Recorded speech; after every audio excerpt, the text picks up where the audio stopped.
Welcome to Just Asia, AHRC's TV's weekly human rights program. These are the headlines. Deadly fire in historic Bangladesh district kills 78. Kashmiri students forced to flee after Pulwama attack in India. Veteran Filipino journalist charged under cyber libel law. Burmese court sentences 2 men to death in murder of Muslim lawyer. Nepali singer forced to remove critical song from YouTube. Indonesian governor calls for immediate re-enrollment of expelled HIV-positive students.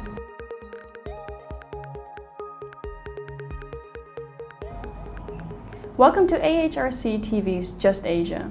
I'm Emily. This week, Just Asia begins with Bangladesh, where a fast-moving fire in the historic district of Chawkbazar in the country's capital city of Dhaka has killed 78 persons and injured 55. The death toll and the number of victims is expected to go higher as more bodies are found from the wreckage. The fire started in a residential building late Wednesday night when many residents were sleeping. According to officials, the fire started at a chemical warehouse on the ground floor and then raced through 3 other buildings. Many people were trapped, unable to escape the flames. Victims included people outside the buildings, some guests at a restaurant, and members of a bridal party. The 400-year-old Chawkbazar district has narrow streets and buildings very close to each other. Many residential buildings have chemical concerns operating on their ground floors. The lack of space and water resources hindered firefighters as they fought for more than 5 hours to put out the blaze. The fire was further fueled by pickup vans carrying gas cylinders. The project to relocate chemical warehouses from this area has been on a back burner. Similarly, since 2013, hundreds of chemical warehouses in the area had not had their licenses renewed. Next, after the deadly terror attack in India, killing 40 paramilitary officers in Pulwama, Indian-administered Kashmir, there have been increasing attacks on Kashmiri students throughout the country. On February 14th, a convoy of the Central Reserve Police Force, the CRPF, was attacked by a suicide bomber from a Pakistani terrorist group Jaish-e-Mohammed. Since then, there have been increasing attacks on Kashmiri students, forcing them to return to Kashmir. This is happening despite the assurances of safety given to them by the Minister of Home Affairs, Rajnath Singh, as well as the advisory sent to all Indian states asking local authorities to ensure the safety of all Kashmiri residents. Most of these attacks have come from right-wing Hindutva groups affiliated with the RSS, the organization to which even India's ruling party, the Bharatiya Janata Party, belongs. The attacks have been so vicious that in many cases the management of educational institutions like the Alpine College of Management and Technology in Dehradun had to suspend Kashmiri faculty. These mobs have also forced many such institutions to ask Kashmiri students to leave. The situation hasn't improved much, despite the helpline launched by the CPRF to assist Kashmiri students and even the general public in distress anywhere in the country. As a result, at least 250 Kashmiris were helped to reach home.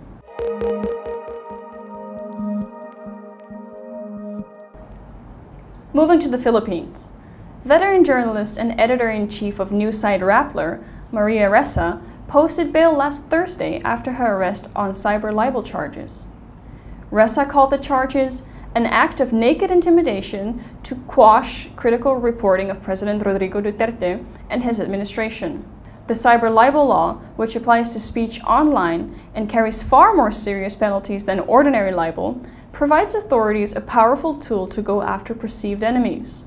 Influential businessman Wilfredo Keng instigated the libel suit against Ressa after Rappler published a story in 2012 that alleged he was involved in human trafficking and illegal drugs.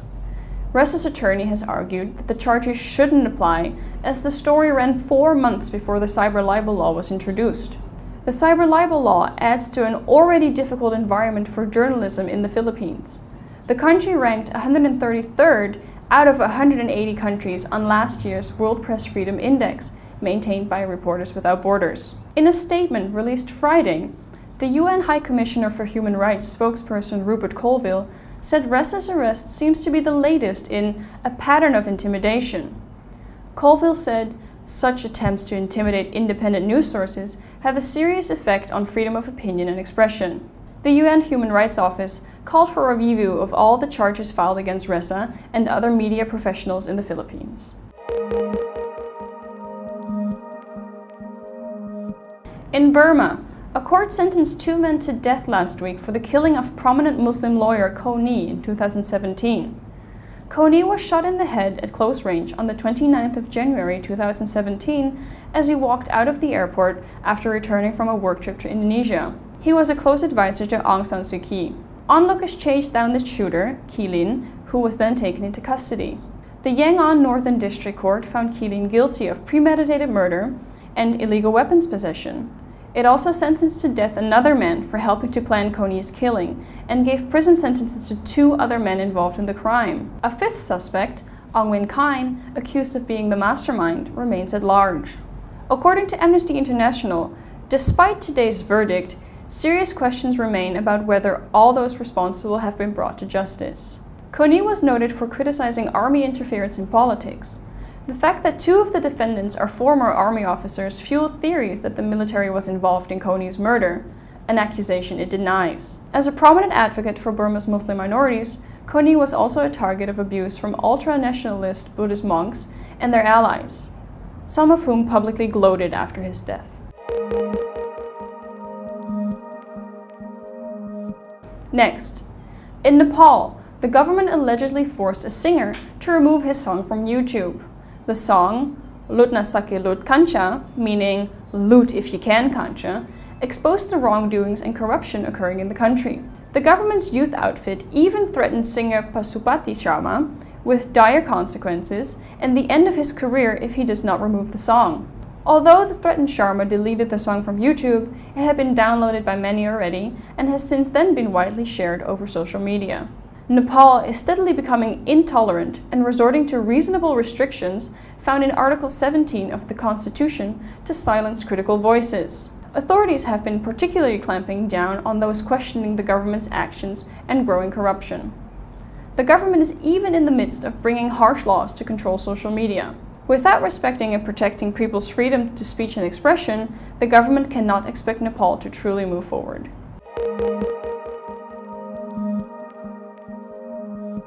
Lastly, in Indonesia, Central Java Governor Ganjar Pranowo has called on the relevant authorities to ensure the immediate re-enrollment of the 14 elementary school students with HIV and AIDS in Surakarta who were recently expelled. All citizens have the right to a good education. Children with HIV and AIDS should not be discriminated against, he said. He also encouraged the parents of the expelled students to meet with the Surakarta mayor, saying that the expulsion was probably a result of a lack of awareness among parents of other students. Following pressure on the school's management by other parents, 14 children were expelled from Purwotomo 74 State Elementary School. The students are currently being given assistance by the Lentera Foundation.